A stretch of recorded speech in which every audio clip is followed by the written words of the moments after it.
I have embraced. Mm. just walk with me. Walk with me. I have embraced that I may be Bruce Wayne of Little Rock. Oh, someone's late to the party.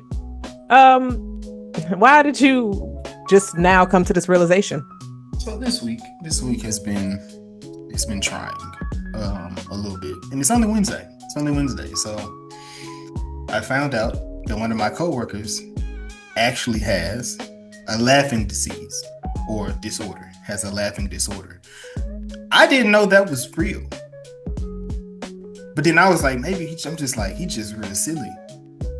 But like, it's a thing. Like, he can't control his laughter. So I'm like, oh shit, you just be laughing and shit. But I'm like, because I knew it. Because I'm like, I'm not. It wasn't even like a situation of me sitting here telling jokes. I'm just like, some of that shit you be laughing at, bro. That shit did not be funny. But then I'm like, somebody came to me in a conversation. It was like, oh, you know, da-da-da. I'm like, no wonder the nigga just be laughing. The nigga just like, I was like, okay. But like, all the time. Don't invite him to nothing. That would drive me insane. That would drive me insane. Especially if I throw out a mid joke and that motherfucker just laughing. That's tough. I love to laugh, but I would hate for it to be like a disorder. Man, but then so that's one. But now two is I have this. I don't know if it's because they say it's not. You remember how the guy on Instagram was saying that they don't have a way of looking up your algorithm when you think about something. It's just you may have seen it and then it just pops up randomly the next time. Then, Sounds like a lie white man said. Correct. So now I have this thing. I don't know if it's a gift. I don't know if it's just a coincidence, but typically when I have a conversation about something or I think about something, a lot of times it comes up, and I'm not saying like a lot of time passes. Sometimes it's like next day, sometimes it's like within the next hour, but typically it happens. Um, so this week has been the big spitting incident in the NFL. Mm. Um, Me personally, there would be no more Jamar Chase in the NFL had that been me. That's just me. There's a lot of things that I can find disrespectful, unless it's to a region that I allow to be spit on. You're not spitting on me in the midst of being disrespectful. That's just not happening. So I was talking about this Monday evening with some of my coworkers. Tuesday, I'm in a Dollar General, and I run into a, we would say an acquaintance in the store, and I was like, "Oh shit, how you been? I haven't seen you at your store in a long time." She worked at a different brand, different genre. I was like, "I haven't seen you in a minute." She was like, "Yeah, ever since that thing went viral." I said, "Viral? What went viral?" You didn't see it. I said, well, I'm gonna be honest with you. Ever since I picked up this job, social media has gone on the back burner for me. Like, it's not a thing that I look into. She's like, oh yeah. Let me show you. And she proceeds to show me one night, she was at work, a one-legged lady stood on her one leg and spit in her face. And the viral video that is going viral is of this lady being drugged through a Family Dollar by her one leg. Yep. And I Okay. said, man, this is Gotham City. And I just didn't know it. Cause I said, whoa, What bro, I would have had her. She would have been in that motherfucker swinging by that one leg, cause I would have had her swinging around that store in so many different ways. Cause there's no way you can just spit in my face and think you gonna hobble off or roll off. No, nigga, no. I mean, I get it. Like I think spit is definitely in the top 5 most disrespectful things you could do to somebody. And so, because it's it's nasty when they do it in a disrespectful way, but some people don't mind it depending on if you're doing it in a sexual manner. It's kind of funny. It's like one of the things where it's like, well, it depends on your intent. So, but like spitting on somebody is, yeah, nah, you definitely don't do that. Nah. It was So, that was the handicap match of the week. So from one battle to another battle, I'm gonna hand this over to you. I mean, it's the perfect segue to get into what we're about to review tonight. So, thank you, Jason. And once you get your Batman costume, please be sure to share it on the pod. So we know that you're out there saving lives in Little Rock. But yes, welcome everybody to the Was It Good Though podcast. I am one of your hosts. I am Jazz. Now I'm Jason.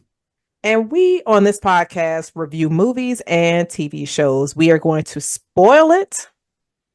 So go ahead and get ready. This is your spoiler warning for episode 181. We are 19 away from 200 episodes. We are reviewing Leonardo DiCaprio's film One Battle After Another.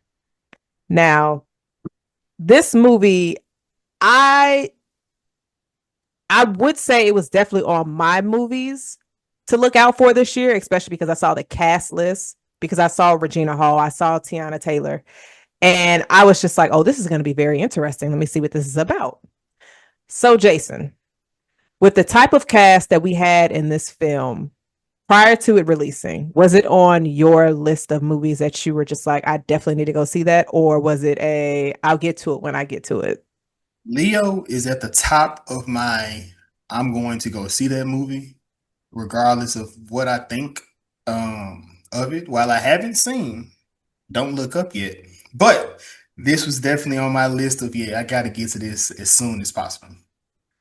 Okay. I will say, please check out Don't Look Up when you're in a vibing type of mood. Him and Jennifer Lawrence were very entertaining in that movie.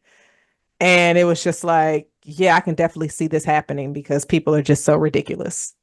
So I definitely highly recommend it. That movie was hilarious. But going into this film, with the story that we got, do you think, well, were you expecting the type of story that we got from this movie, or were you watching it in theater, were you just like, I'm not sure exactly where I'm going, I'm not sure exactly of the ride, but I'm here? So unfortunately, I didn't get to see this in theaters. Okay. But I did get to see it on the streams because the VOD came out either this week or last week. So I got to see it perfect vision, clear, and all that good stuff. So I am happy that I got to do that, but I am sad I didn't get to see this in theaters because I think the theater experience would have definitely panned out. The trailers were super misleading to an extent. I think the trailers did a good job in conveying what the tone of this movie was because it was sort of serious, sort of funny. Then you got your situational funny as well, which is what Chris likes to bring up. And it's not really funny, but the awkward situation can be funny, face ass nigga. But yeah. His funny bone is broke. Or it might just be missing. Or both. I'm not exactly sure. But no, I definitely understand that. And one thing that I've been trying to get into the habit of doing is watching a movie's trailer after I've seen the movie to see if the trailer did its job in terms of, okay, you were selling me on something that was great and it did turn out to be great, or if the trailer kind of sold the movie short. Because you do have those where the trailer is just like, that ain't pulling me in. And then you go see the movie and you just like, oh, no, that was fire. But then you have the trailers that's fucking fantastic and the movie is pretty mid. And the first movie that comes to mind, in my opinion, is After the Hunt with Julia Roberts. The trailer Hmm. is very good, Haven't seen it. but the movie is. It didn't live up to the expectation. But see, the casting is what got me over the Understand. trailer. Easily. So I'm a cast person. If there's a solid casting, I'm gonna go see it. You And know so what? So since we here, um, hmm, hmm, I'm trying to think of how to word this in a way that it makes sense. So if you find out about a movie, mhm.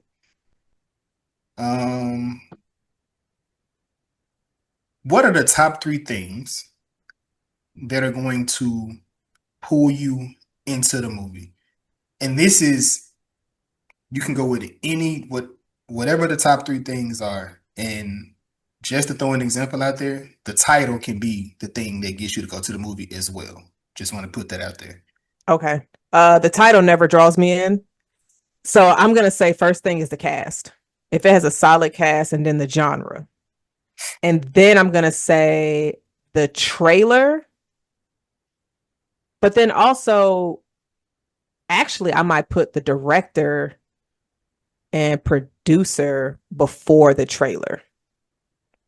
So I'll say, for example, Spike Lee, Denzel Washington, highest to lowest. The trailer, it was okay. It didn't pull me in. I just saw those two and I was just like, okay, they back in New York. We haven't seen them in a combo in years. I'm in. And I'll say anything with Mike Flanagan. If he has his solid folks that he always works with, boom, I'm in. So I would say those are the things that definitely hook me to go check out a movie. What about you? So for me, it's a little bit. I mean, so it kind of varies depending on what the project is. So now you said the title doesn't. However, if the title was Mortal Kombat, I think that's different. You can That's I that's not fair. I don't. I mean, That's I'm just. It isn't, but I'm just saying. So it depends. I think it depends on what the because, title, but what the title is too. well, I guess when you asked your question, I was thinking of something that I was not familiar with. Mm, Because that's just like Scream. I agree with I'm you. gonna go see Scream. I'm gonna go see Mortal Kombat. But if it's something that's just like, You never heard of. It's like, all right, let me see. right, yeah. So for me, um, I can get off on the plot synopsis. Um, then it's the title. If the title is something that's striking to me, that can do it. Um, plot synopsis, the title, and I can get off on the character, like who the characters are, not the character, but the cast, without seeing the trailer, and I can be okay. Hmm. Like those three things can get me without seeing it. Like without seeing a trailer, I'm like, all right, cool. I'm down for this movie. If the trailer comes out, if there's a teaser, more than likely I'll watch the teaser. But if there's a trailer, I'm skipping because anything over at this point, if it's over 90 seconds, I'm not watching it because there's no way you can give me a 3 minute trailer and not give out too much information in this story. That's such a long trailer. Yeah, no. And don't drop no 9 minute clip from the movie or the show. I don't need Nah. that. Oh yeah, if they dropping a clip, I already know this shit's gonna be ass. I feel, More than likely. was Mortal Kombat 1 the first movie to do that? It wasn't the first, but it was definitely one of the ones that stick out when they give you Yeah. the, I give you mean, the entire intro sequence. You're like, oh my god, this movie that finna shit was be fire. great. Then you can like, damn, y'all put the good shit out first. That's course Wait y'all. a minute. Wait a minute. Cabal's fight was actually pretty fire in I that. mean, the movie had a lot of high points, more Yes. lows, but a lot of high points in there. It is. Highest to lowest. But you talk about you missing the plot and everything. So for this particular movie, I would say the theme is our actions have consequences, and even our children could be impacted by those decisions, which is what you see from our characters in this. Because I know there was past conversations where you was just like, the kids should not have to carry the load of the parents or deal with the sins of their parents. But we kind of see that theme in a lot of projects and a lot of different type of films. So do you think this film established the stakes right away, or do you believe that it built them up gradually through the story. It kind of builds them up gradually over the story because you have so many different characters at play. Um, and of course, I think, well, of course, the leads, Tiana's character, Leo's character, Lockjaw, I can't think of his real name, and of course, Chase, her character. I think those four characters are the leads of this story, and it kind of motivates the story as it's going, and of course, how they all intertwine with one another with just the different things and how each person there's a stake for each person as the story is going and how that plays out because of what somebody does or doesn't do throughout the story. Right. Yeah, I feel the same way because that's what I was thinking. Because I was like, okay, so if I ask this question, what is my answer going to be? And I was just like, I feel like it definitely built it up Mhm. because, in my opinion, the first half of this movie felt completely different than the second half. It's like, It's soon as you had that 16-year time jump, mhm, it just seemed like the tone changed and it seemed more serious in the first half it does. and more comedic survival in the second half. So I don't even. So you're using halves, and it's kind of it does feel like one of those Tarantino movies where there's acts to the film. So like I don't even think there because you have before the baby, after the baby's grown up, and when the baby has to deal with real life consequences. So it's almost like a four part film that you're Right. watching. But the entire 2 hours and 42 minutes is like it gives you something to watch. I don't think it kind of slows down once the movie when it comes on, it's just like, all right, shit. We in the thick of this thing at this point. Let's get to it. Let's see what's going on. So I think it kind of plays that throughout the entire film. Um, because a lot of the stuff that goes on with Perfidia is in the first half of the movie. There is no second half with her, so it's kind of you said the second half was less serious, less. It didn't feel Yeah. as serious to you. Yeah. The second half didn't feel that serious to Okay, me. gotcha. Okay, so I'm rolling with you. I'm rolling with you then, Yeah. because I'm gonna say yeah, because she did some stuff in here, and I'm just like okay, but I want to save her. I want to save her for a little minute because You're not ready. I mean, Tiana opened up this movie. yeah, no, I'm not ready. Like, I'm not oh, ready. okay. Okay. I gotta I see. understand. We're gonna say because I don't want to kill black women so early. Oh yeah, we Kill. What? yes. Well, I'm here to defend my sister. Oh, Yes. I want to see how you defend her. Actually, no. I mm, please disregard that last comment. Edit that out. There, Stricken? No. nah. Yeah, let's get that out of there. I unfortunately cannot defend her in this, but I will say her performance in this, she laid out a lot for you to take her serious in her acting career. I will say that. Teyana has been working overtime this year. You looking kind of strange, like her. You looking like, what the hell did she do? I was gonna ask you, did you watch her the movie about her and her son? I did not see 1,000. It was 1,000 miles. Or I something? didn't see that. I have to peep that as well. I haven't seen it, Right. and I was gonna say as far as with her acting, I think the earliest thing I can think of, I don't know if it was the Madea movie or if it was the Honey movie. Those are the two that I have with her in it, but I can't think of nothing else that she's been in. When you say Madea movie, I mean she was in that damn Tyler Perry movie from earlier this year. I'm not bringing that up. You have to bring it up because it released this year. You I, can't overlook that, Jason. We have to bring that up. Straws with Taraji P. Henson. Yes, we have to bring that up because the thing is, you have to compare her skills and performance in both films, and it's completely different. And it's it is. also one of the things to where you can sit up here and say Tyler Perry has amazing talent, but he does not utilize it in his movies because Tiana was just I mean, in Straws, she just walked on the set, read her shit, and just went home. But in this, she let her talents be known. The chemistry between her and Leo, and the chemistry between her and Sean Penn.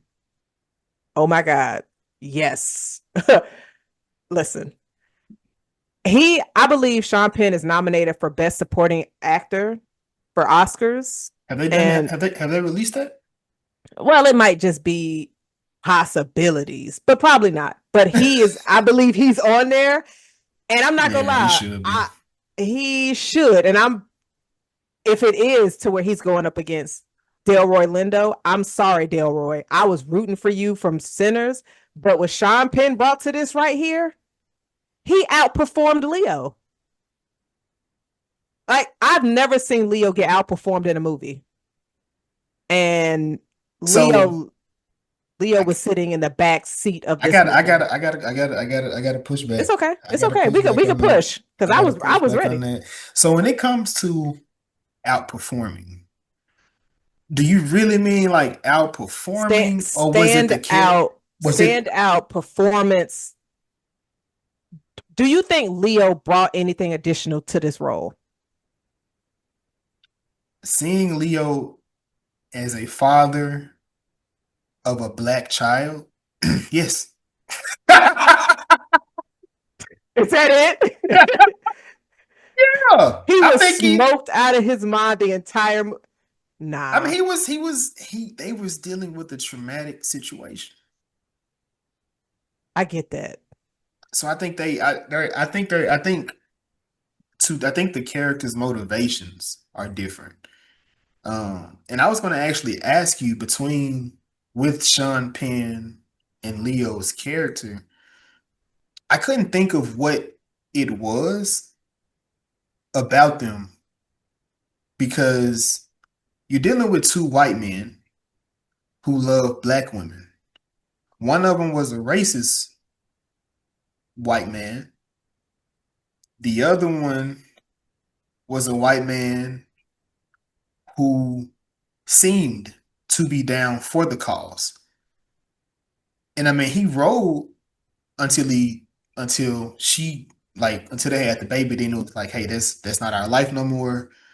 We're doing XYZ. And even when he met her parents for the first time, she was like, she's a runner and And you're a you're a stump. stump. And I was like, and I want to ask you, had you ever had a bad run in with the significant other parents?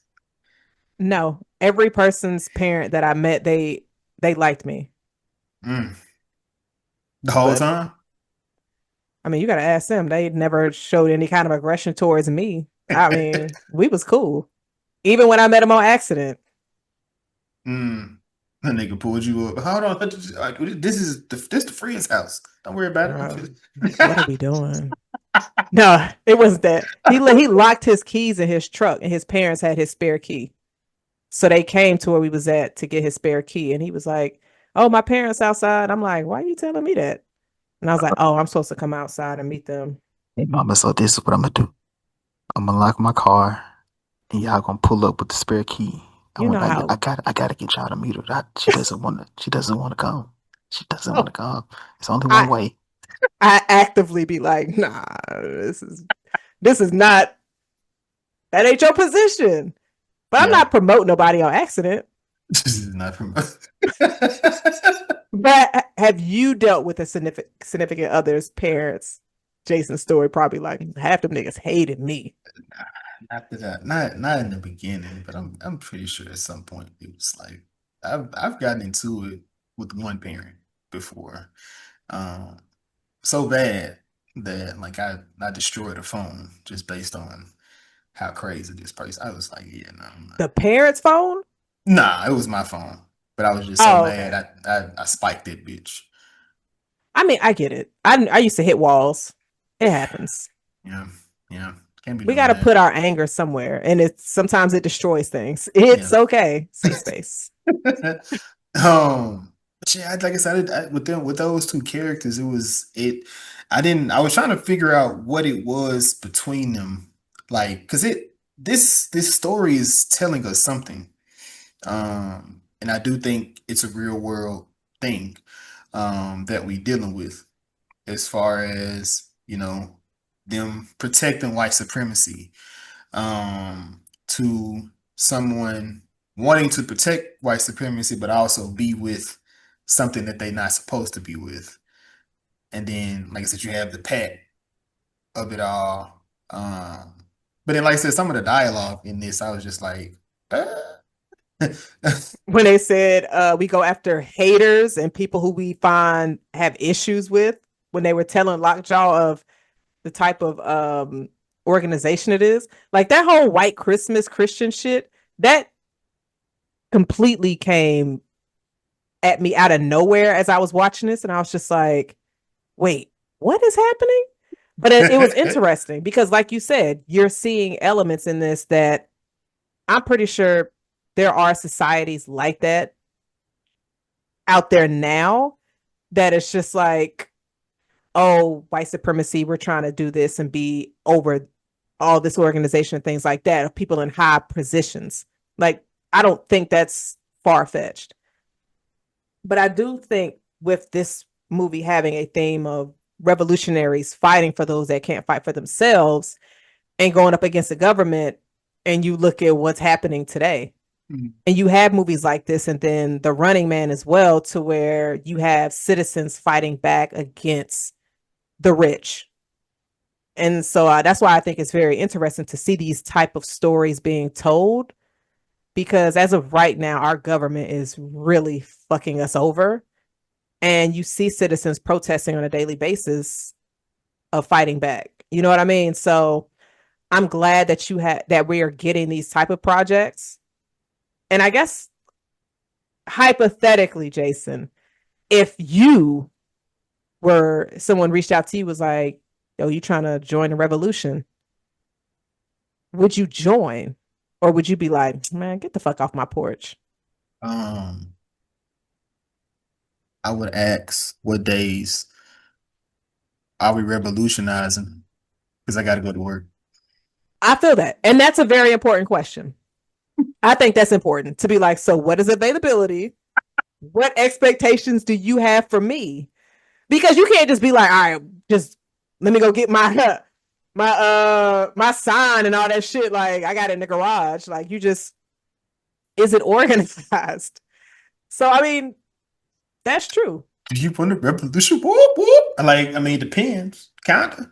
But what days y'all do it though? If they got Kurt Franklin playing, then this not the group that I need to be joining. Because they the ones that's gonna be trying to get hit in the head and be like, peaceful protest. Nah. Fuck all that. You never know. We know some Christians that's gonna ride. I don't. You think Kirk Franklin let people? He. I don't. Stop. You think he don't let people just? Can you imagine seeing him from a distance stomping somebody out, stomping out an ICE agent? And it's just, and then he got like two women in the choir, like as he's stomping out an ICE agent. Nah, actually, I would join Kurt Franklin's group. Yeah, but I don't think Kirk Franklin be the one that you wouldn't want to join with. I get what you was coming with, but some Christians they about their life. You ain't gonna just be trying them like that. Man, I hope not, because look, you got a tough skin that's gonna be required. But we're not talking about anything we're about to go do now. We're talking about a movie. But seeing like the kids in cages, that was something for sure. And it's just like with their group going in to save them, and Leo is just like saying his spiel, his monologue as he's throwing up the tear gas and getting all lit. I was just like, look at Leo. This motherfucker. Sean Penn is killing you in this movie. Oh my god, he ain't. He did good. At this point, all he did was get hard. So what is he killing him in? But he got hard. Like, he didn't even touch himself. He just was sitting there like looking at her. Like, that's impressive. Am I tripping, or was she flirting with him? Oh no, that was flirting.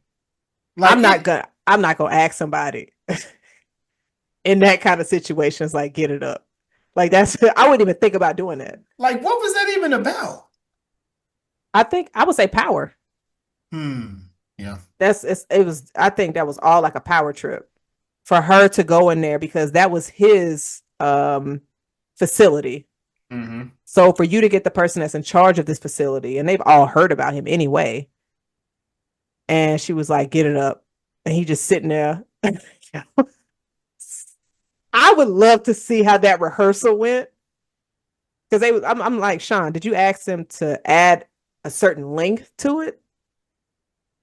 Because I'm just saying, like, oh, okay. I was like, okay, but still, no. But I have a question for you because I know that you said you want to go in on Teyana and her behavior in this movie. The question that I have for you is, which black woman was just unhinged over the white dick? Now, the categories or the options are, of course, Teyana in this, Sage from The Boys and Gen V, and Olivia Pope from Scandal.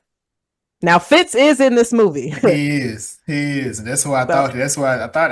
It felt real presidential when I was like, God damn. So this what Fitz is doing when Olivia went in the room. right. Okay. When he wasn't I, bending s- her over, he was I s- going down and talking about white no, Christian Christmas or whatever. no Olivia, no Jake. I see what you're doing, Papa. But I need Papa Pope. Papa Pope to come and whoop your ass. Um, I'm definitely going with Olivia. Um, Really? Olivia could have done so much more. She could have done so much more, but she was just weak for that dick for 6 to 7 seasons.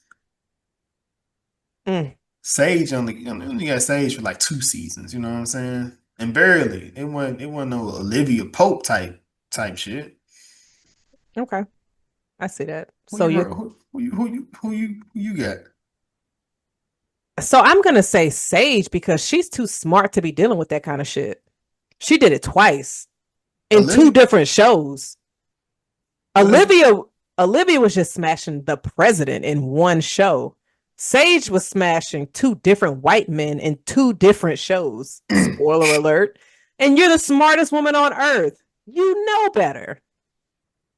I mean, she fucked with the nigga of the MS, whatever that GS 13 or whatever too. That Ronan, yeah, she fucked him too. She did. So I guess it's between Sage and And Olivia. that nigga Ronan was that nigga Ronan was killing all of her friends too. How you kill it? How you sleep with somebody who killing your friends? She didn't know. That was the Oh, longest secret ever in the world. That nigga was like that's kind of crazy. that was her boyfriend, the president's secret weapon. That nigga was out here knocking him off. And dad was like, you know that nigga doing it right? I No, feel like no, no. I need to start Scandal over again. Yeah, you should. I You should. should. As soon as I tried, and then I see Columbus short, and I'm like, oh, this Damn. guy, I got a long way to go. He fumbled, but um, and another thing is because once Tiana's character felt the need to let the feds know, or the feds where her crew were, you started seeing members get knocked off. And I was thinking about when you had those Black Lives Matter leaders in those protests dying in mysterious ways from 2020 to what 2023, 2024, of like, oh, a car accident or their car set on fire and they was in there. It's just like really strange deaths. So it's just like looking at that to where you have situations of art possibly imitating life. Now, there's obviously conspiracies and things out there. I'm not sure. I don't go deep diving into any of that, but I just thought I would make mention to it because I'm like, Yeah, no, 100%. That's one. You can go even deeper than that when they say all these, like I know Al Sharpton, um, is one that supposedly, worked with the CIA to destroy some movements. Now he says it was against the mob, but other people say it was against black organizations. But allegedly, a lot of these will be coming out sooner than later, because the statute of limitations are up. So we shall see if that's true. But Yeah.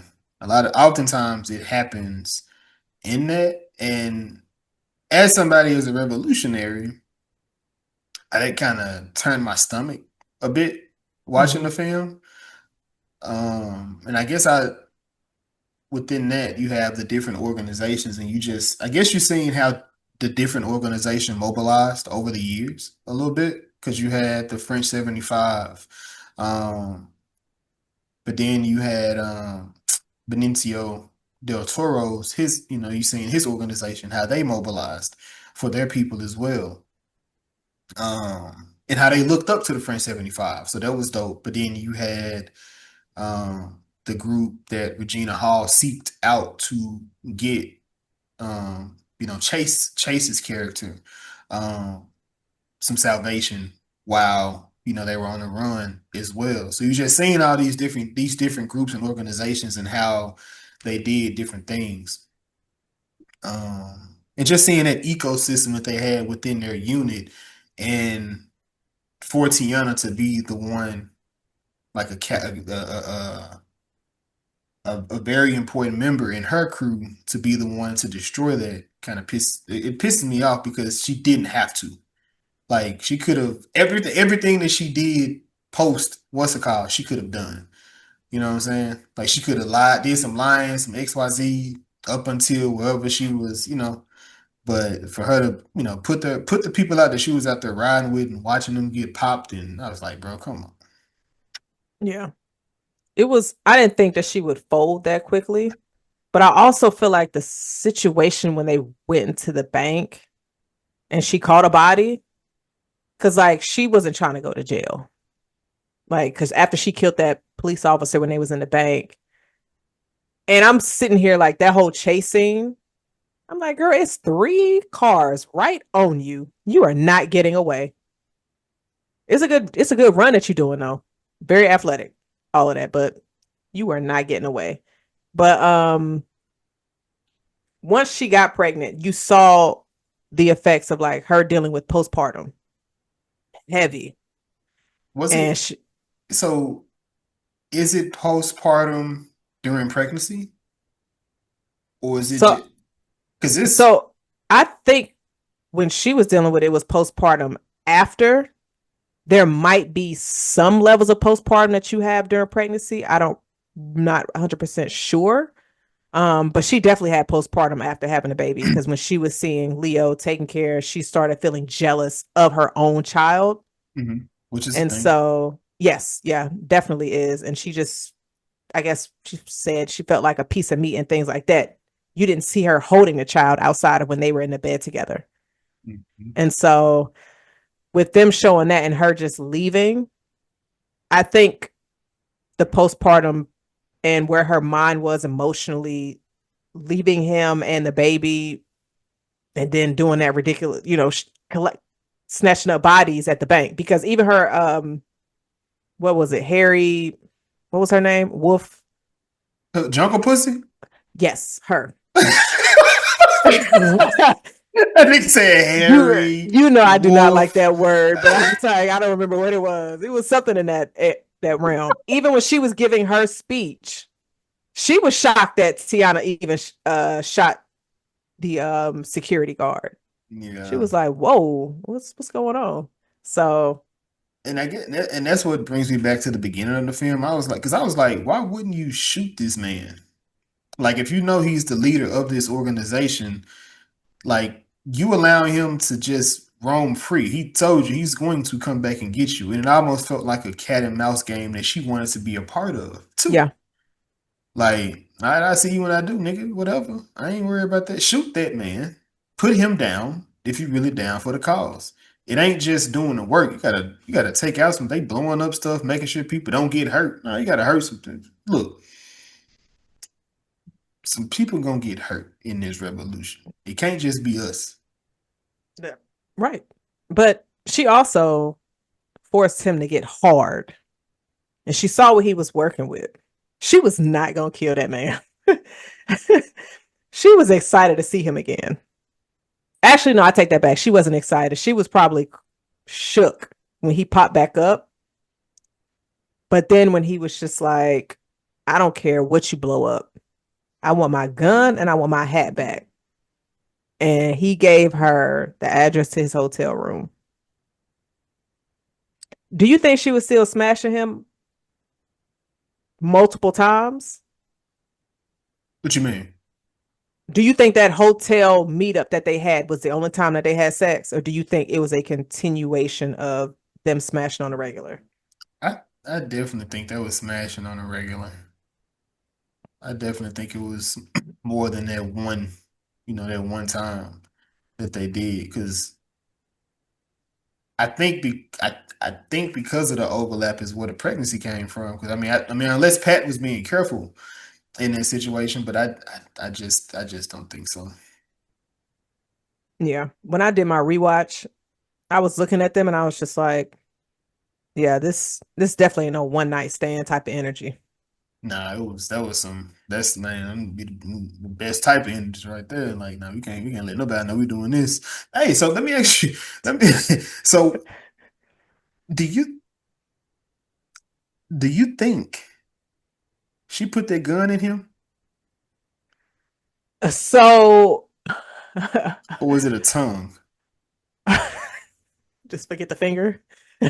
Gun or Nah. tongue?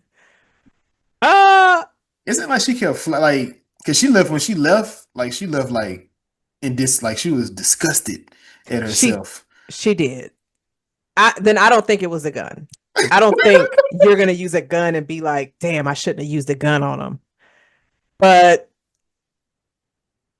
I don't I don't want to. I didn't think it was the tongue either.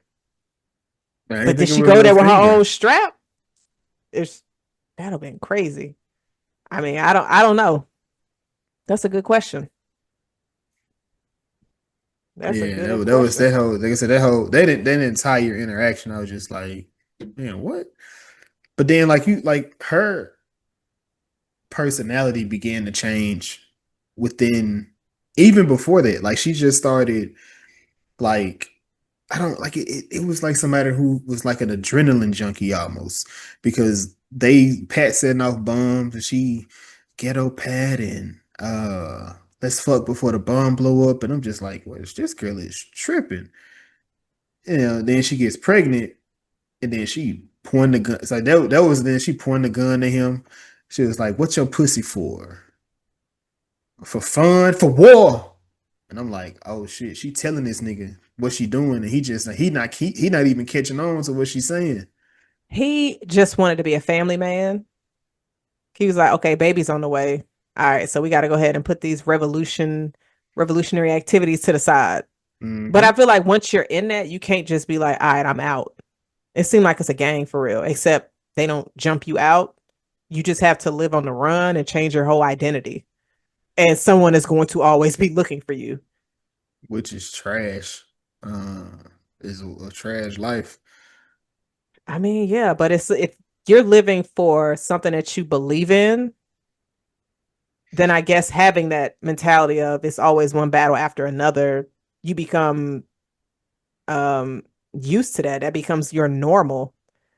I mean, I wouldn't want that. I'd be like, nah, I want to go on the beach, y'all.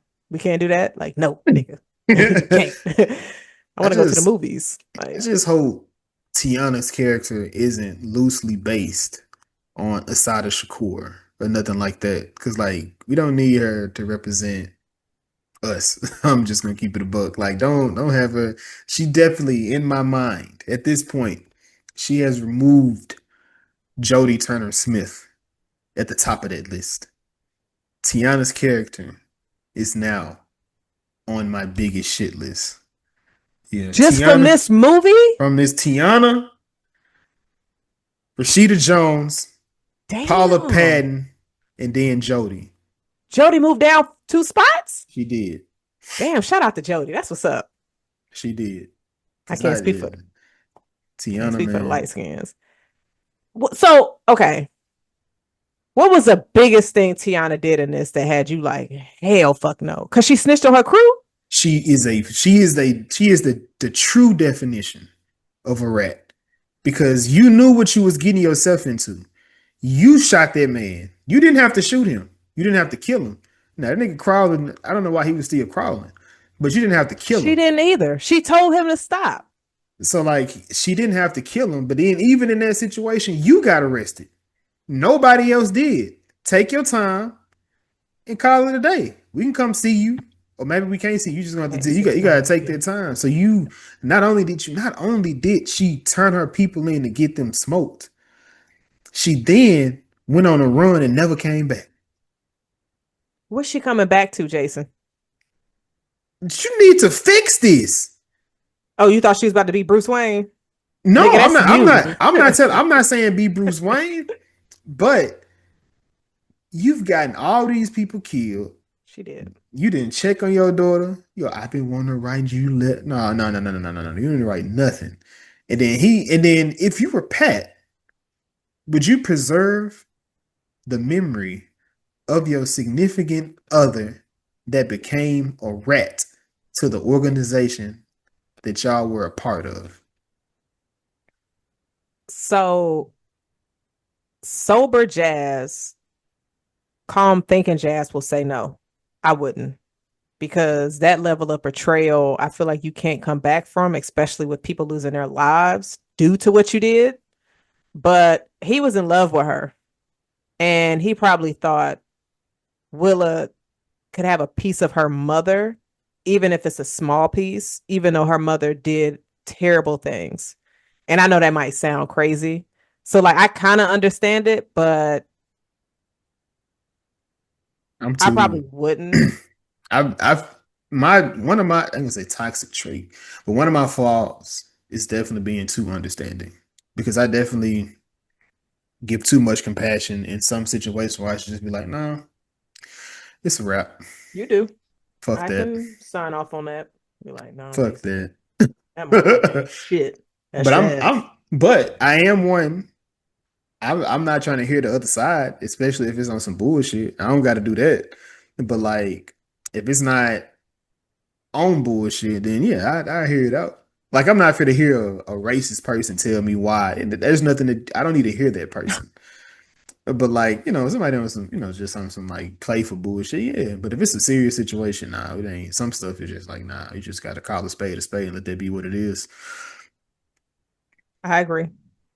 Mm. I mean, but also I feel like if she has moved to the top of your list, as I actually for her to jump on it and go to number one, that means she did a very good job in her role. So she gave a great performance to where you just like, I ain't even trying to see nothing else that you're doing. I don't want you to be Green Lantern's love interest in any of those upcoming movies. I can't stand you till you make it right in this movie. Because Jason is still hating Jodie because of how she handled things in Queen and Slim. Yeah, but Teyana handled it way worse. Jesus. She did. But which character's journey in this movie stood out the most to you and why? The journey. Mm, hmm. Um, I'm biased, man. I think it's Leo's journey is the one that stood out a little bit more because you see him before a kid, and then you see him after the kid, but then you see him like it's the person that I don't. Okay, so maybe this helps understand him because it was like he was down for the revolution when he was down for it, but he had got so lazy or lapsadaisical. Like he just let things. He just started living life as if he wasn't on the run anymore. So he forgot everything he needed to know when it was time. So seeing his journey for him to get back to where he needed to be for his child, I enjoyed watching it. Which it kind of in two part allowed me to see her in the same exact situation and how he prepared her for everything that was about to happen for her too. Okay. What about for you? Um, hmm. I guess it might. I mean, I feel like it would have to be Leo because he's the only character whose journey we actually saw the most. A No, piece of, you see Sean's journey. you said Sean. Sean Penn. You see his journey. There was nothing. You know what? His journey was the most entertaining though. It was, In my yes, opinion. yes. His journey was the most entertaining. Okay, yeah, I'll agree with you with that one because even because if the thing is like he was the villain of the movie, but we got so much of him. Why you make that face like he's not the villain? I mean, Teyana, real villain, but I feel you. I feel what you're saying. Look at Sean is Chris. the villain. She was put in a situation. Shut up, Chris. He said Teyana was put in a situation. I don't think he's saying a movie. I'm just saying that's just what he say. Okay. He gonna try to find a. Well, he not gonna side with the black woman, but ain't no white woman for him to side with in this. So he might the regular working white woman. Wood fucking Harris. First off, that kiss in the car didn't sell it enough for me because I'm just like, this was probably 2 takes, and he probably hated it. I was looking at this and I was just like, is there a interracial dating thing war that's going on around here too, or is it just like we're using these people to? I don't. So it's. I don't. That's a good question. There was no because you didn't have any black men leads black really men in with this. white. I mean, or black women with black men. Not that I seen. That's a good point. And Regina Hall ain't had no dude. She ain't had no lines. Hell, you know what? Let's get to that. Regina Hall was this bitch making faces. She was Michael B. Jordan. Listen, I'm like the camera zoomed in on her every single time, and Leo's like, "You see that? Yeah, I see it." I'm not even, and I'm gonna keep it a buck. I don't even look at her turning in Leo and them. I don't even look at that. I don't have a problem with her doing it. To honestly. What you mean you don't have it? Why? Because ain't nobody die? No, I just feel like I feel like it was a different circumstance. Everybody in their organization snitched on somebody in the organization. Teyana's was just on a broader scale because people died, but the dude that got scooped up at the radio station, he snitched. But I think because they threatened his sister. I think it's expected though. I almost think it's expected to a certain extent. Cause it was one of those situations. Cause when I started watching it again, I was like,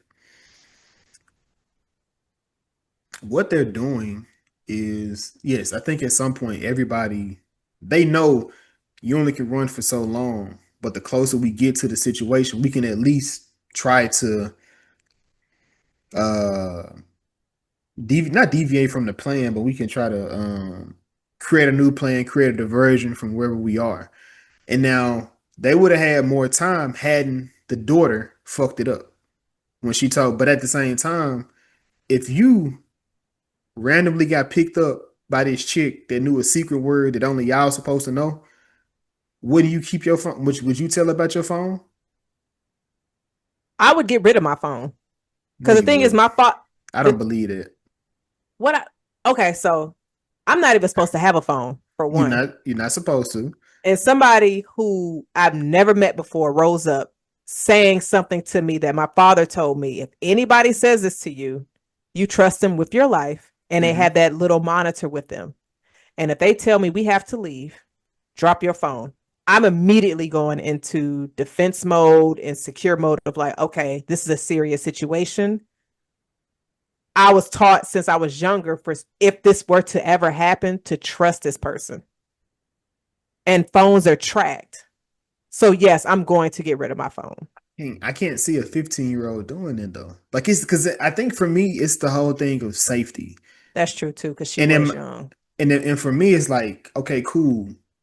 I'm gonna respect what my parent told me to do, but what if this goes another way? Then what am I supposed to do?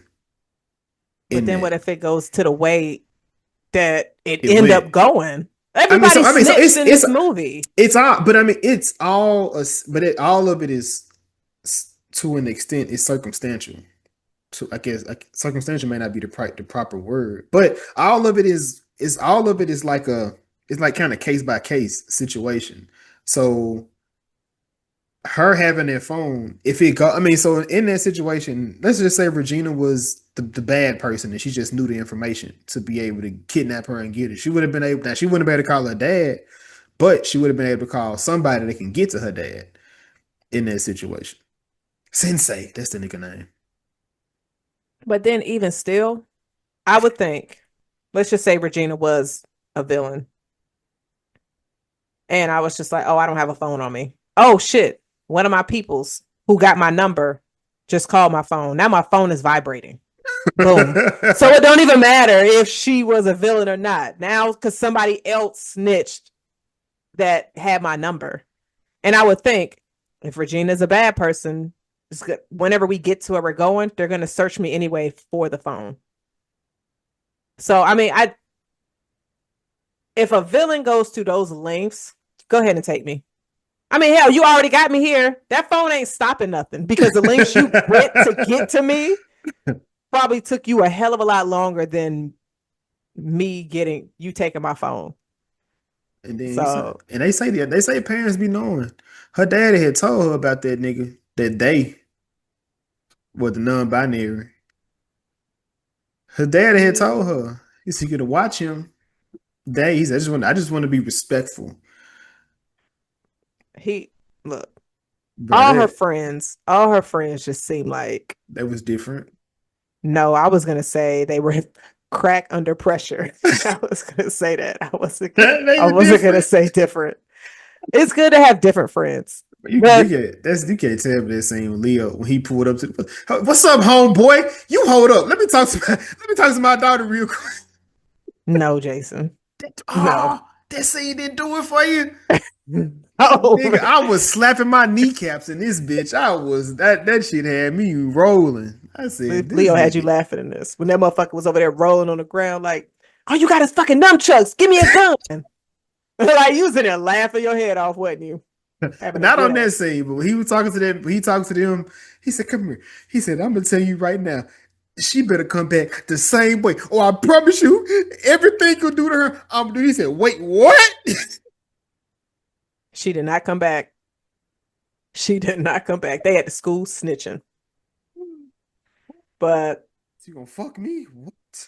Yo, chill. But which two characters do you think had the best chemistry? In this movie? Yes. It gotta be Sean and Chase. I think that was the Really? That was my favorite.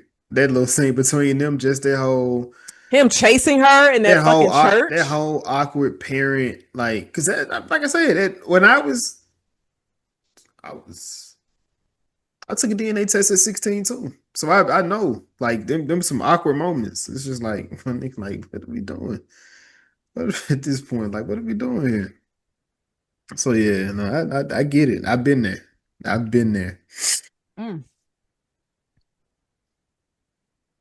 Do you think this movie should have been named I'm the Pappy? No.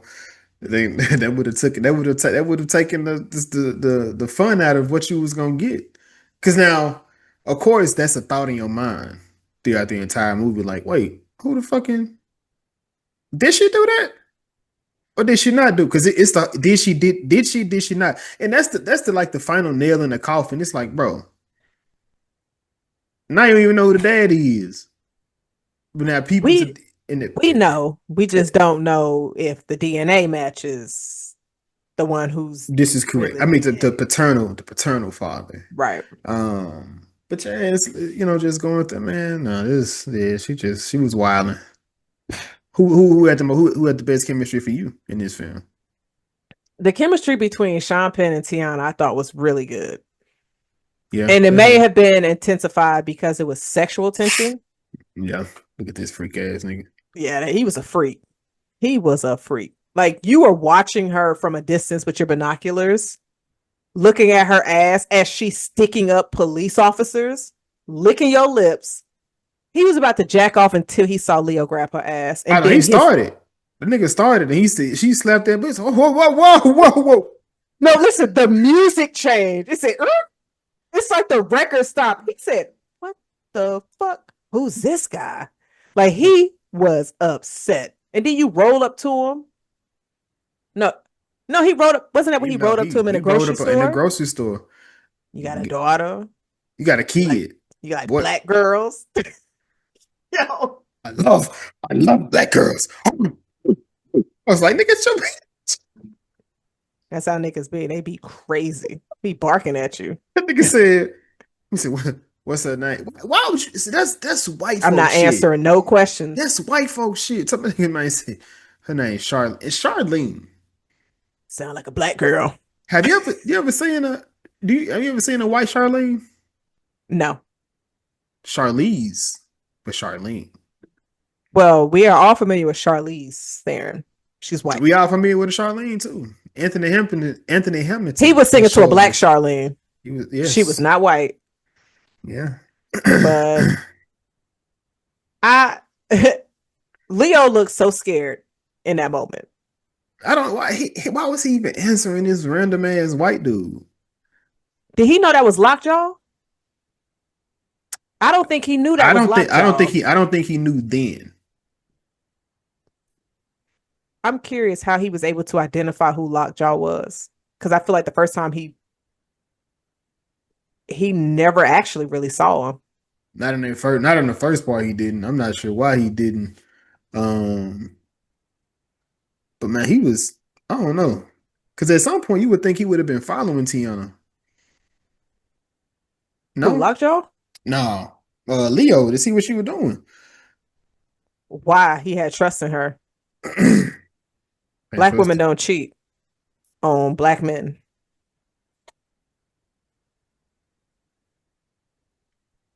Okay.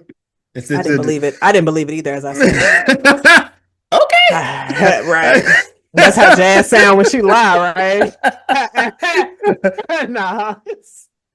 But he was, yeah, their chemistry I thought was like, okay.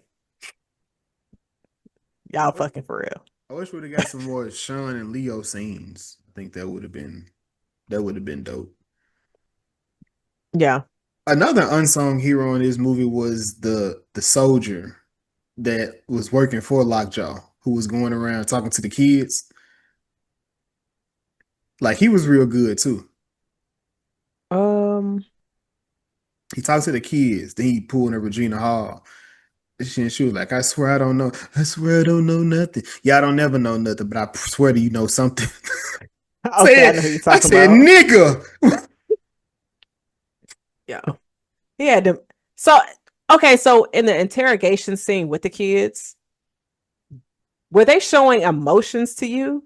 Because it just seemed like they was just like 15-year-old kids. But I would be scared if I was in an interrogation room with police. You ain't saying a 15-year-old kid in 2025, huh? No, because I don't hang out with kids. They don't show emotions. They're just emotionless, but they love emotions. They so weird. They just like Inside Out helps you understand them like a lot. But they are just like a walking sack of emotions, but they be emotionless on the outside. I don't know. It's so weird. Yeah, that sounds strange. Keep them motherfuckers away from me. That's why they be like, that's why it be 100 degrees and they be in a whole hoodie, like trying to comfort themselves. Like, you about to die over there. What are you doing? Because it makes them feel like somebody is hugging them. That's what they say. Yes. That's a weighted blanket feels like that. It makes you feel like somebody's holding you. You put a weighted blanket on you that's like 10 or 15 pounds. You ain't moving out that motherfucker, but you stuck. Hope you ain't got to go to the bathroom in the middle of the night because you are screwed. Yeah, like they be so they like I said because it was that entire interrogation scene with the kids. It felt like a Napoleon Dynamite. It felt like with like them just talking to each other. I was just like, bruh. I hated that movie. I get it, but that's how the kids felt. Like that's how they seem. And like Chase character was the only one that really was like lively, to an extent. Like she wanted a social, because she didn't really trust, well, not trust, but she didn't really believe her dad. And it was like, imagine your dad as the paranoid parent. He telling you all this shit, then one day it's like, oh shit, this nigga was for real. Like that's a thing. And she pull out this damn machine like you got, and it was like, oh, this real. Damn. Okay. Because I was wondering, like, when they were in interrogation room, I'm like, why are they behaving this way? But with you Yes, explaining that, I'm like, okay. I have a 15-year-old, so I just be looking at her like the conversations you have to have an actual conversation with them, like to get a conversation. If you just do like small, ain't no small talk. I'll be having to look up phrases and words to pull out everything that need to be pulled out. But you be like, bro, Small talk needs to be abolished anyway, though. So I get it. I'm glad they're just like, we're not doing that shit. We want actual conversation. Shout out to them. Small talk is fucking trash. they small talk with each other. It's just everything outside of each other is when they don't small talk. Can't stand them niggas. Mm. But how did you feel about the cinematography in this movie? Loved it. The entire film is shot beautifully. Just even the way like the cinematography, the score of the film, how they use the different music and different things within the film. Like, did you know Perfidia means something? Like that Did actually, yeah, it's a let me pull that back up. Okay, so perfidia, it means treachery, deceit, or betrayal, especially in the sense of someone breaking trust in a deep, disloyal way. So, I can't think of the scene. Oh, wait, yes, I can. Okay, it was the scene at the end when Chase is reading the letter, and then that song the Latino song plays. mm-hmm. The name of that song is Perfidia. So I was like, oh shit, let me see what that means. And I'm like, it's like a whole movie to be like, this bitch, they put it in front of you the whole time. So now I need to start looking up niggas' names before I save them in my phone. Is what you're saying. Okay. See what their names mean. Okay. Bet. So yeah, I was looking at that and I was like, oh wow. So when the way they was using the music, Mm-hmm. like for different scenes, that was amazing. I think my favorite, since you're on cinematography, my favorite scene is definitely it's definitely when Pat linked up with Sensei's people and they had him on the run and he fell off the building. Ah, shit. Pat's journey is so amazing to me. What about you though? What did you think of the cinematography? I loved it, and I loved it during the chase scenes. Yes. Like the scene at the end where Fuck you that. had Fuck Willa that. Fuck that. driving. Fuck Like that. it seemed like it was such Man, a extended scene, but I was like, what the fuck? I'm like, I'm so can angry. your car go faster? I was anxious. It was kind of pissing me. I was so Yeah. anxious it pissed me off because I just knew she was gonna run over Leo.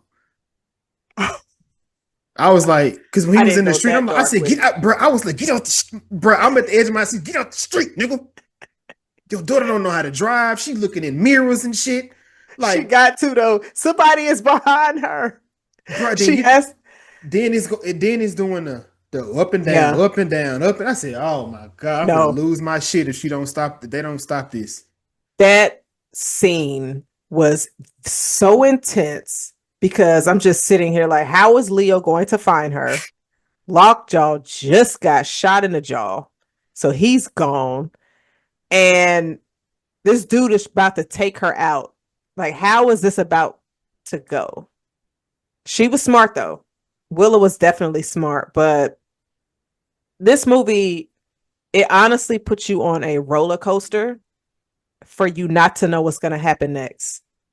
And I think that's definitely one of the reasons why I enjoyed it so much because I sitting there trying to see if I can anticipate what's about to happen. And no, like when Pat fell off the building, I said, well, damn, what? You got to go with dude. And he gets caught. Yeah. And then Sensei is just like, where he at? He got caught. He fell off the roof. Where's the gun? Man fell off the roof. I still got that. I was okay. He's like, okay, all right, cool.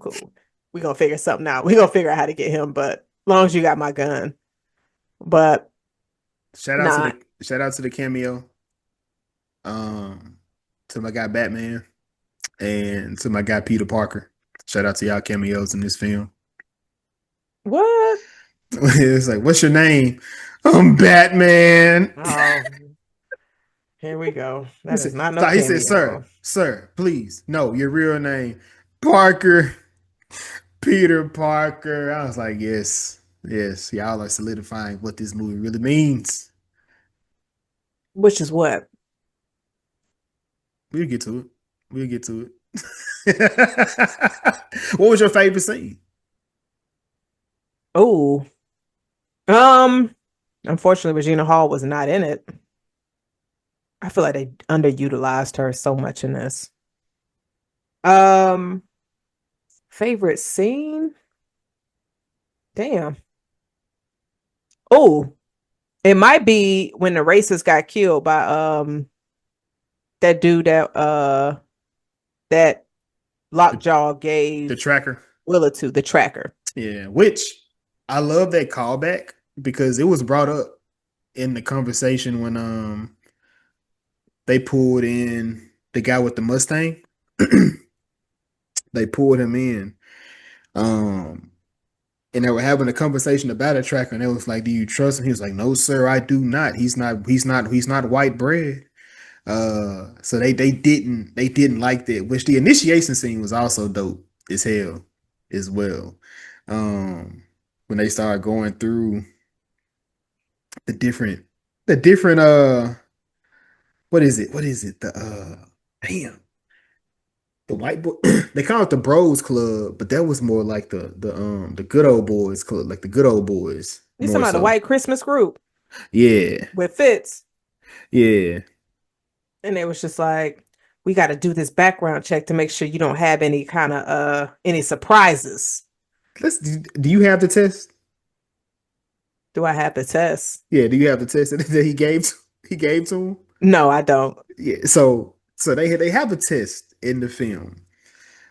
Sean Penn character, Lockjaw has to take it in order to be initialized in this group or to get a vote to be voted into the group because one of their members died. So it starts with have you spoken to a therapist? So they already the red pill theory, they definitely they with that. They are with that. We know. They asked him, has he ever been married? Do you have any bills or debts? Which he did, but because he air quote stood on business because he refused to pay a bill because he didn't like the way they handled a situation with a jet ski, they allowed that. They was like, okay, we cool with it. Have you ever engaged with acts against the country? So in my head already, I'm thinking, have you messed with a black girl? This is what my mind went to, although it was like a terrorist threats. But of course, the next question right after that, have you been in an interracial relationship? He's like, no, sir, I have not. Although we know what this nigga has been doing on the low. And then they said he got to submit a what was it?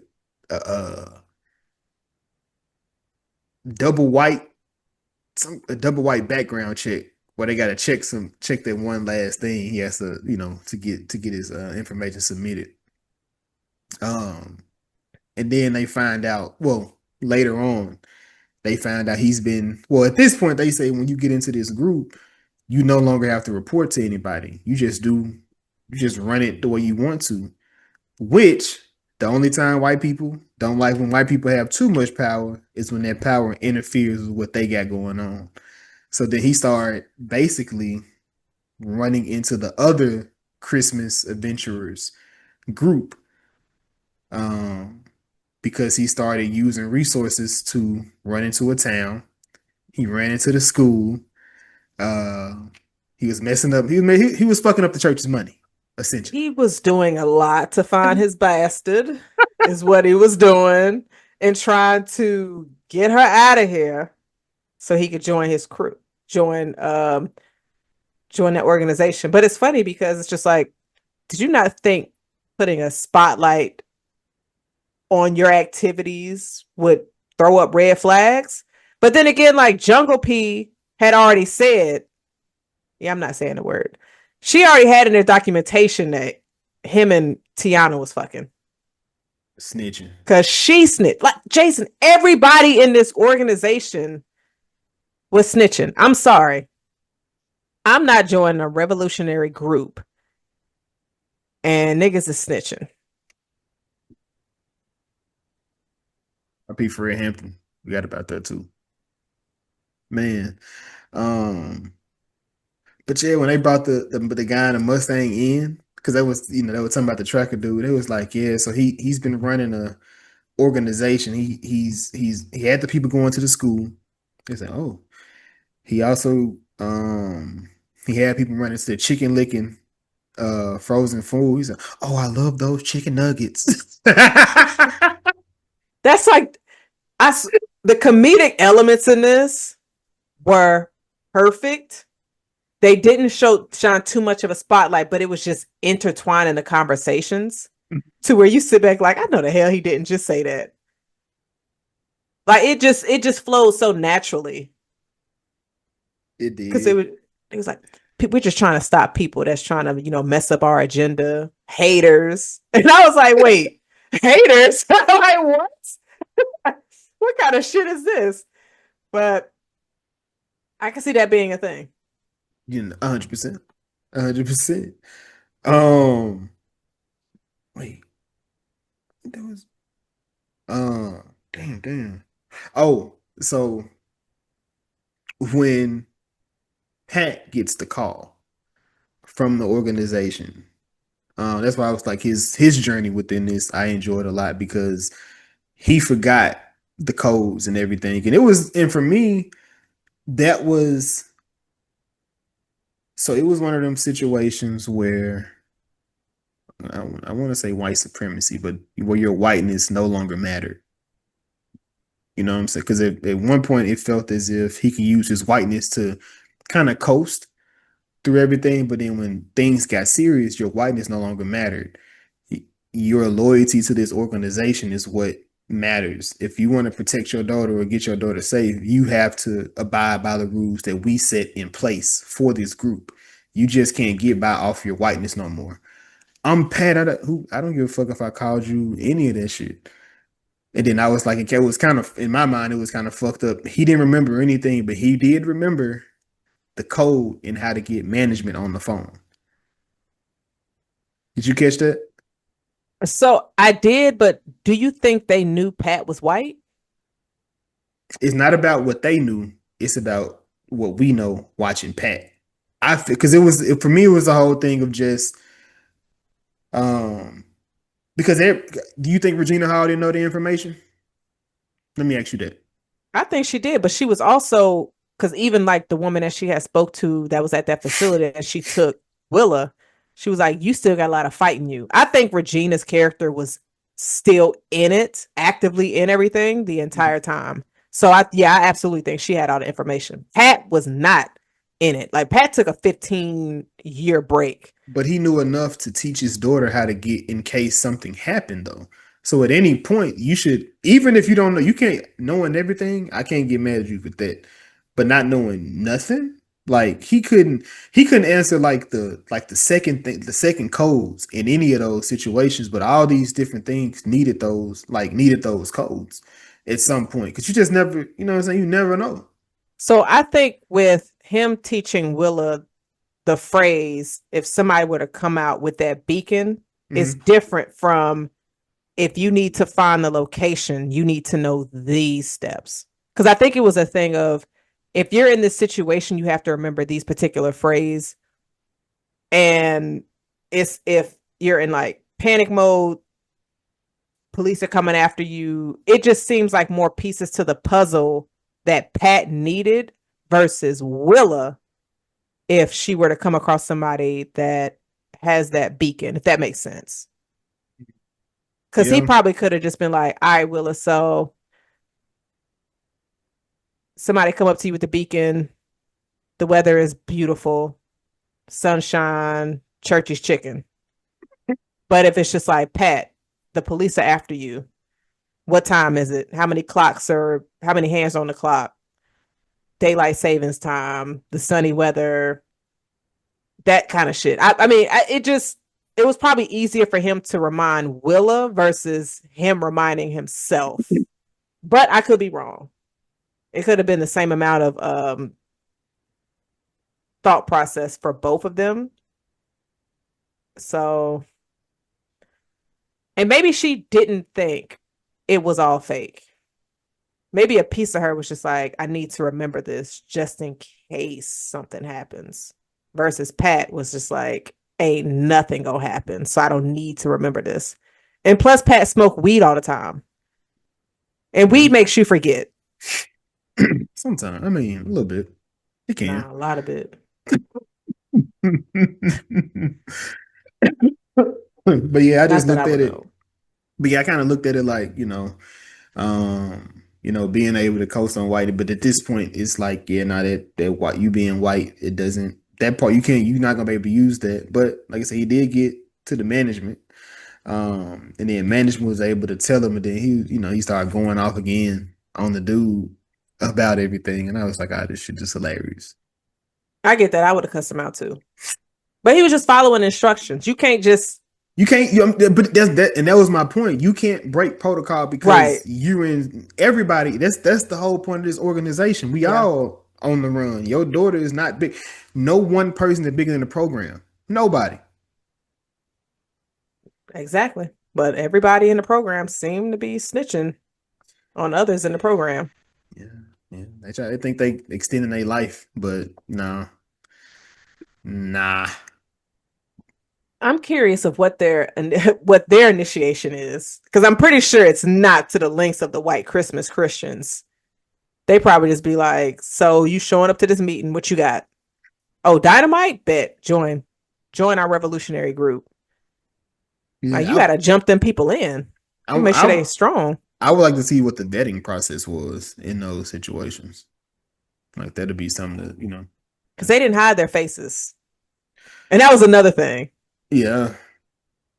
I'm like, this is power. I'm like, yeah, that's not the power you want. No, y'all could have been able to still do all of this and not tell everybody what your name is, and probably would have been able to stick around longer. But I can't tell a revolutionary how to do their revolutionary. But I think it is. But I do think it's a bit stronger if you can do that, like your name and put your stuff out there, because everything else is, because honestly, they still was getting rid of us in peaceful protests.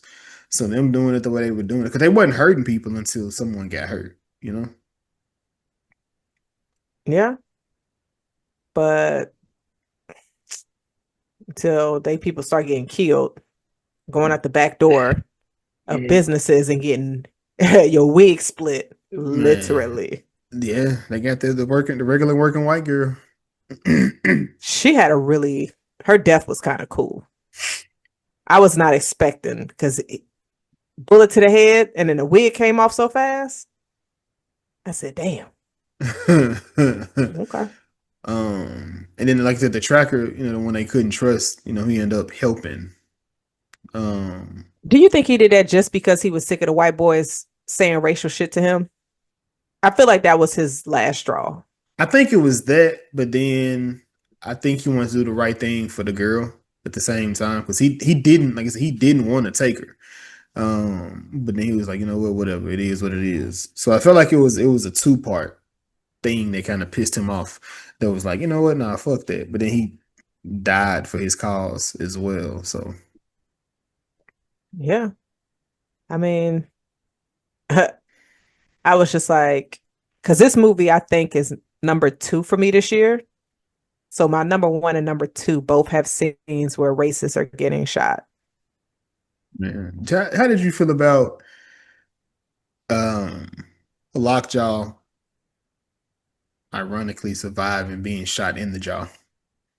Yeah, I I was like, what the hell? So I was like, nah, this can't be life. Like, absolutely not. I was like, nah, this can't be life. But then to see his actual death was like, I laughed. I was like, so you survived that just to die like this? Homeboy looked like dude fresh out of Hannibal Lecter when he showed back up. I mean, I probably wouldn't have let him join my organization either. I would have probably been like, yeah, let's go ahead and gas that room real quick. He said he was reversed, um, Reverse graped, raped. graped. Yep, yep, yep. And he mentioned that she was uh, a semen demon. I know some. Shout out to y'all. So, well, let me ask this. Yes. What is a semen demon? Just for the people that are not familiar. Semen demon. Um, it is a person who has no bounds. They are boundless to retaining the seeming from you. Um, they bout their life. They may be considered an eater. Um, they may be um she that girl. That's her. Yes. Shout out to y'all. So, I have a follow up question. The energy that Teyana brought into this role, Definitely. you would say she was a semen demon. Her character was a semen demon in A this. witch, even. Oh, astrology. Because you said witches are astrologists. So, Yes, oh, yes. okay. She's yeah, yeah. I mean I get it. I get it. I wish I was Mufasa, you know. Okay. Just once. I just but want just but once she's just at your once. top. She's at the top of your hate list, Jason. You can't She lust had over somebody at the top. she had the top of a few lists. Uh, There's a video called Morning. I believe it's called Morning with her and Kaylani. Yeah. hmm Yes. Tiana is on that list. She's on that list. I know. I okay. know. I know. I know. You know what I'm saying? You know how you remember how you was talking and you was like, I know niggas be like da da da da. I'm like, yeah, Tiana's one of them. What? What did I say?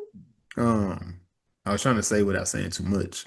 Thought you would just pick up on it. It was like Oh, we was having a conversation with Chris, and you were saying, I told you those aren't for you anyway.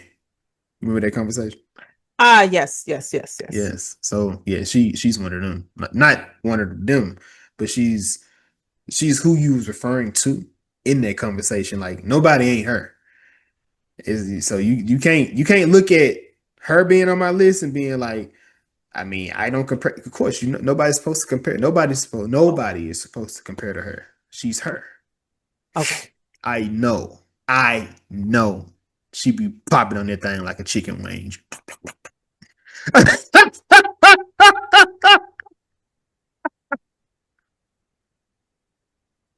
Getting the bust down like a Thanksgiving turkey. I know. I know. Wait. I know he be praying over that thing when he put it like he just I know. Well, all right. We can move off of that. But I did think it was funny when the white Christian crew was saying how Lockjaw got his dick dirty, which is so crazy to me. Yeah, he did. He did that. You know. But you know, Tip, I'm glad they stuck out with him being who he was, as opposed to him joining the fight. Because that would have kind of pissed me out if they went that route. So I'd much rather him have been willing to get rid of his seed as opposed to doing the right thing for the kid. Mm, yeah. It definitely got dark. Did you think Willa was out of here? Nah, you couldn't get rid of her. So a piece of me was like, go there. Nah, Like we've gotten a lot of really good movies this year, but they just did not go there at the end. They was just like, all right, let's you play it seen safe. you seen Alpha Dog. Nobody want that no more. Yes, we do. No, we That don't.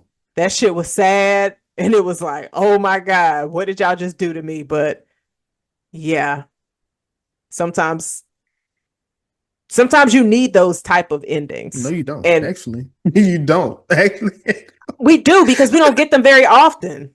that's fine. Because No, it's not. It's they not. this ain't the movie for that though.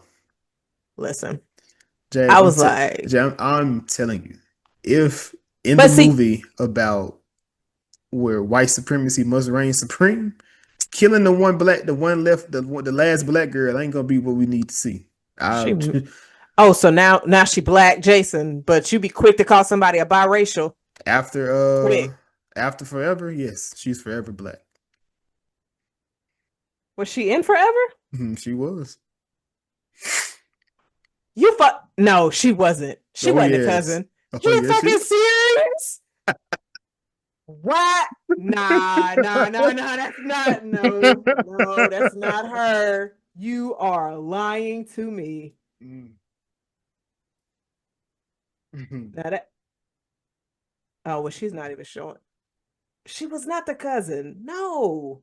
hmm hmm I mean, she Name wasn't the cousin. She is wasn't the cousin technically. No, she wasn't. But yeah, she was the cousin. her name is Chase. Infinity, right? Or is Infinity a fake name? It may be fake. Jason, that was not her. She was not in Forever. She was in One Battle After Another and Presumed Innocent. Pull back. Oh, now that was a good one though. She's actually she may have had a great year. You scared me because I was just like, that She is might have not her. she Who might have the hell had you got her mixed up with? I'm finna find out because I'm hold on. She Because may I'm have just I bet if she was that this year or that was last year? Presumed Innocent was last year. Chase her last name really Infinity. They gotta be they gotta be a what's it called name? Oh, you Oh, scare me. oh boy. Yeah, hold on. Let me go back to it. Somebody lied. Well, let me say, yeah, no. It's just those two. Because I'm just like, wait, she's about to be because She she's knew. 20, she's new, and I'm like, no way, her first project, she's showing her titties. I'm about to be like, nah, that was not her. He said, "That's They too was just like, soon. right, I'm like, Too sis, soon." make her work for it. Like, no. Let me Because find they out. was like, she gonna end up being the next Zendaya or some shit like that. I saw that on Twitter. Yeah, that wasn't her. Uh, She was probably Shannon. Big Okay. Here we go. Gyllenhaal's. You got the right one now. Yeah. Let me I add mean, her to my watch list though. you said that shit with a lot of confidence, and I'm like, Who? Somebody that's said not her. I should have Googled it before somebody told me, and I Right. was like, "You lying? That ain't that. Yeah, no. That ain't that." But yeah. But yeah. Back to this. You see, Pat finally got an iPhone. So he really out the revolution. Yeah. Taking pictures and shit. Was he no, he wasn't on them dating apps, was he? He was just taking selfies of himself. I think he was setting the phone up. Okay. He was just trying to get the phone set up because he ain't never had one. The funny thing is, like, he's officially out of the revolutionary activities, but Willa is in. She's driving 3 hours. But you knew she was going into it felt like she was going into it though. Like Did it? she was she was doing all the fighting and everything she was doing. Like the way she was moving, it didn't give me survival instincts. More so, it gave like trained, almost like trained assassin, um, on the low. Mm. I mean, I saw it as I can definitely take care of myself I get that too. and like I'm not weak. So that's pretty much what I got from it. I didn't think she would actually join the revolution because you didn't really see her saying much or doing much. But I mean, I was like, okay, but just know you're still in high school. So you Yeah, might end up having to like, well, I guess it's not going to be on the same level as her parents. She's not about to blow up this stuff, you never you know. know, doing well. Hopefully she doesn't show her face because you still got to go to school. So, and your friends out here snitching. And then she what was it? I don't think they'd be a part of this her revolution. I hope not. No, But then maybe. she started calling Bob dad. That was another big thing Yeah. because she wasn't fucking with him at first. I mean, because, yeah, he he did what he could with her and it was just them. And so it was funny when he was telling somebody, it was probably Sensei, he was just like, I don't even know how to do her hair. I can't even do my Yeah, daughter's hair. yeah, that was funny, but I understood. Yeah. It's a process, but then like she being black, so yeah, that was a thing. And her shit is thick. Like her hair is thick as hell. Yeah, she got like um my daughter's texture, Yeah. even with being you know mixed. Yeah. But did you have any other scenes that you wanted to discuss? Mm, Whenever the Christmas adventurer. Oh, I do. Benicio was really good in this as well. He was great. What was he do? He did the what was that? What was that? When he was doing his sobriety test, he was just dancing like when he was. In the street. Sir, have you Yeah. been drinking? A little. What you threw out the car? Some trash. I'm like, why didn't y'all stop to see what it was? Bruh, he had been running for a minute too. Yeah. He threw a whole person out and they didn't stop. Come on now. I mean, I guess if it's one car, you have to think the person in the car or whatever he threw out the car. So it makes sense that they continue to go after him. But yeah. But the reason why they got caught is because Leo's over here drinking a beer right in front of the police. Like they weren't even bothering them. Is that why So I mean, so I know he didn't want to, but to me it felt like I mean that was the thing, but it felt like they were speeding too though. Like it was more. Was it did they get pulled over because for the drinks? Because I think he had to drink up as they went past the cop, but I feel like they were speeding. shit, it probably was both. Like, why y'all doing the stuff that you're not supposed to be doing? I mean, shit, they revolutionaries. Yeah, why You not? right. You right. Oh, Fuck when it. him getting released out of the jail was pretty dope too. Him having that whole system inside the prison to help him get out. Yeah, that was cool. She said, no, he wasn't a prison. I thought he was in a hospital. They sent him to the hospital after he got Okay. detained because he said something about his diabetes, and that allowed them to send him to the hospital or infirmary versus, and Right. it didn't help him, get out. So She yeah, that was was like, dope. yeah, just go through this door over here right now. Now, right now.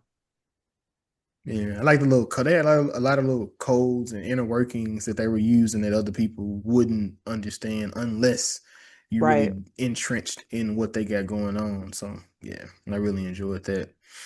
It Um, definitely shows you that like anybody could be a part of it. It's not a what you look like, hmm hmm which makes it even more of a possibly global type of situation to where your allies can look like anybody. hmm So, yeah, Blue though. So I do, and like I said, even so, they had a little bit of Gen Z talk in this film, but I do appreciate the way that they used it as opposed, some of these movies they try to Gen Z you to fucking death throughout the entire film. So just the one scene of him being introduced to her friends for the first time was actually pretty cool. Hey, actually, I laughed my ass off. That was it. Almost it. It reminded me of Martin and Will in Bad Boys too. That's what it gave me. Okay. I can definitely see that. But I But do you, want to say that the scene where they did finally catch Teyana and the cops were just taking pictures Jack, and selfies. this movie reminded me of Civil War on the cool, but like without the cameras and whatnot. Like it was what. Oh, when you said Civil War, I'm like, Avengers? Oh yeah, no. The movie about The the other media. movie Yeah, with with the media and what. Sissy Spacey Sissy Spacey. Who the fuck is from that? Romulus. Oh, okay. Yeah. Yeah. That's her name? Her real name? Mm, maybe. I would definitely fit it. I would go with my guy from Begonia. Is what I was thinking of. Jesse Plemons. Okay, it's Kaylee. No, that's definitely not her name. I said somebody completely different. It's Kaylee Speeney. Yeah, I don't know. It's okay. She If was I in see Romulus if and I say it tomorrow, I would not know who that woman was. Because you said she was in something else that we had been watching. I was like, she was in Romulus. I know that. It was some was that the movie? She was in Romulus and Civil War, and she's gonna be in the new Wake Up Dead Man Knives Out movie. Okay. Yeah, I want to know She's who been she in is a when I see that. she's been in a lot of stuff. I'm not I mean, I'm not gonna say she has like a distinct face. She doesn't have a distinct face like Bella Ramsey, but well, yeah. I sure was But Priscilla. she wasn't Priscilla. I haven't seen that. Mm. But yeah, so was there any other scenes or characters you wanted to discuss? Not me. I think we went through a lot. I think we went through everything that I could think of within the film. Um, but of course, the reason that we are here was it good though? Jazz, I'm gonna start with you. Yes, I really enjoyed this film. I was curious to see if it would dethrone Sinners for me. It did not. It did dethrone F1 though. So it is definitely my number two favorite film of 2025. Mm, Jason, was it good though? it was. I thoroughly enjoyed this film. Um, not fast, well, not necessarily fast paced. I think they paced it pretty well. And I think the tone works throughout the film from serious to funny to situational, um, that people get put into. Yeah, I thoroughly enjoyed it. Okay. Stamp. I do not have any what did you think those because nobody responded. Wah, wah, wah. I wonder how this film did in theaters. People praised it. A lot of these movies are getting high praise, but as far as um what is it? Box office funds. Box office runs, they're not getting those. But yeah, I enjoyed it. I think this is possibly they're anticipating this getting a Oscar. yes, a nice amount of Oscar noms for this. So it'd definitely be interesting. 130 million was the budget. Mm. Currently sitting at 200 million worldwide. So we're a little bit off from what they should make back on the film, but if you're going by claim, it is hitting that because that film is at a 95%. It was really good. Yeah, It was yeah. really good. But Lake of Thrones, Link of this should be Throne. easy because there was a lot of people in this, mate. It was. Would you like to go first? I'm gonna go with the person who was not really in this movie, who should have been in this movie more, but her character just was not. I yeah. She was more on the daggone press run than she was in this movie. So I'm gonna go Regina Hall, the one and only talented Regina Hall. And I do want to say a lot of people saw her performance in this and was just like, oh, people need to start taking her serious and all this other stuff. Regina Hall has a catalog, an amazing catalog. So if you want to see some of her serious roles, the one movie I will definitely say, even though it is a trigger, I'm going to say the movie Master. It is, I believe it is on Prime. It is, yes. And I did that for my chills and thrills as well. But I will let that be my Link of Thrones. So, Jason, who do you have? I'm gonna go with Chase Infinity, of course. Presumed Innocent with Jake Gyllenhaal. Pretty good. You won't know the killer until the end. Dum dum dum Mm-hmm. dum Yeah, dum dum dum. that was a good one. Jake Gyllenhaal, he doesn't get the respect he deserves. He's an amazing actor. I don't know why. Mm, I don't know either. mm, Maybe one day we'll find out. But maybe. Jason, was there anything else you wanted to add to this episode? I did not appreciate everybody who was listening, chatting, conversing, watching, coming on. We did do talking ish last week, so the episode is out now. We got to do the whole Charlemagne versus Roland Martin conversation. Back to the Future is currently out right now as well. You can go watch 179, and next week we are finally getting to what how did I go blank like that? We are talking about Reasonable Doubt. We get to get into the Reasonable Doubt season 3. So that is another conversation that I am excited to have.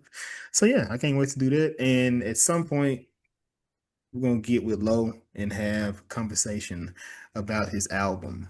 I've been running it back, so I reached back out again to see. We're gonna get that set up. So yeah, that's gonna be an interesting. Probably be a bonus episode. But yeah. Okay. I don't have anything to add, but definitely shout outs to everyone, like Jason said, that listens, subscribes, all of that.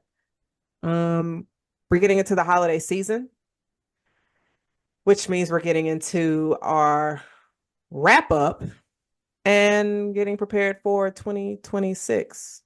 So, yeah, I know. 2026.